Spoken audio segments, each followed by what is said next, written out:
Deixe a perversidade com os perversos, haja com justiça. Essa é uma lição importante que nós aprendemos com Davi na nossa leitura de hoje. A leitura hoje nos levou do capítulo 21 ao capítulo 24 do primeiro livro de Samuel. E nós vamos ver como Davi cresceu e aprendeu na sua dependência de Deus, confiando no Senhor, no juízo de Deus, obediente, né? Cresceu em obediência ao Senhor. E como ele aprendeu a ser justo, ainda que estivesse sendo alvo de tantas injustiças. E como isso é importante para nós nas nossas vidas também. No capítulo 21, nós temos Davi fugindo de Saul, da perseguição de Saul. Ele foi ajudado por Jonatas, ele consegue fugir. No capítulo 21, nós temos Davi passando pelo sacerdote para buscar ali alguns recursos, a ajuda que ele precisava.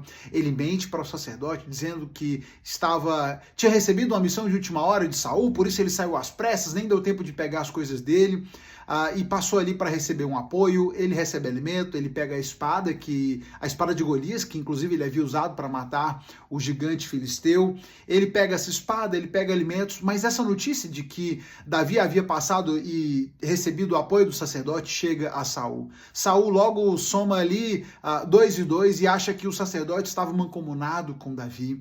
Por isso Saul manda matar o sacerdote e todos os sacerdotes, todos os que estavam ali com ele, toda a família do sacerdote foi morta. Ao todo, 85 sacerdotes foram mortos a mando de Saul, porque Saul botou na cabeça que estavam todos mancomunados contra ele, estavam todos com Davi e contra Saul. Apenas um dos filhos do sacerdote consegue fugir, se junta depois a Davi. Davi reconhece o seu erro, reconhece que ele tinha sido a causa da morte daquele sacerdote, recebe o filho, o sacerdote, que foge dali também com o colete sacerdotal, e nós vamos acompanhando essa fuga. Para onde Davi foge, Saul vai atrás. Nós temos inclusive um episódio no capítulo 23, quando Davi soube que a cidade de Keila estava sendo oprimida pelos filisteus. Davi, junto aos seus homens, consulta ao Senhor em primeiro lugar, se ele deveria ir, se ele seria capaz de vencer aquela batalha. O Senhor diz para que ele vá, que ele daria vitória. E de fato, Davi, junto aos seus homens, libertam a cidade contra a opressão dos filisteus, mas ainda assim, quando Saul fica sabendo que Davi estava ali, vai com seus homens e Davi consulta ao Senhor. O que eu devo fazer? Eu devo ficar aqui? Se eu ficar aqui, os homens dessa cidade vão me entregar para Saul? E o Senhor diz para Davi: com certeza eles vão te entregar, é melhor que você saia daí. Davi já está aprendendo aqui a lição da ingratidão, né? Davi está sendo preparado por Deus, inclusive para entender que aquele mesmo povo que o recebeu, que aqui ele tinha acabado de libertar, certamente o iria trair, e ele não deveria confiar na fidelidade do povo, deveria confiar apenas na direção de Deus, na fidelidade de Deus. No capítulo 24, nós temos um dos episódios mais marcantes da história de Davi. Davi e seus homens estavam escondidos numa caverna. E Saul entra nessa mesma caverna para fazer as suas necessidades. Ele estava perseguindo Davi, ele precisa usar o banheiro, ele entra na caverna para fazer suas necessidades, e acontece que Davi e seus homens estavam ali naquela mesma caverna, escondidos no fundo daquela caverna. Davi teve a oportunidade de matar Saul. Os seus homens tiveram certeza: olha aí, Davi, Deus entregou Saul nas suas mãos, vai lá, mata Saul, Deus te concedeu a vitória. E aqui nós temos um alerta importante sobre o risco de interpretarmos as coisas que caminham na nossa direção, dentro daquilo que gostaríamos, como direção de Deus de fato. Nem tudo que caminha dentro do seu desejo é porque Deus está fazendo, é porque é a direção de Deus. E Davi entende isso, aprende isso com o Senhor. Os homens de Davi estão dizendo para ele, botando fogo para que ele mate Saul. Mas Davi, ele chega a pegar sua espada, ele corta a ponta da capa de Saul, mas ele logo sente um arrependimento e ele entende que ele não deveria fazer aquilo. Deus não o havia mandado matar Saul. Querendo ou não, Saul ainda era o rei de Israel, tinha sido ungido rei pelo Senhor, e Davi não tinha recebido nenhuma ordem de Deus para que matasse a Saul. O problema era de Saul com Davi. Davi nunca teve problema com Saul, nunca foi ordenado para perseguir Saul, e assim ele o faz. Ele pega aquela ponta da capa que cortou, orienta os seus homens para que ninguém faça nada com Saul.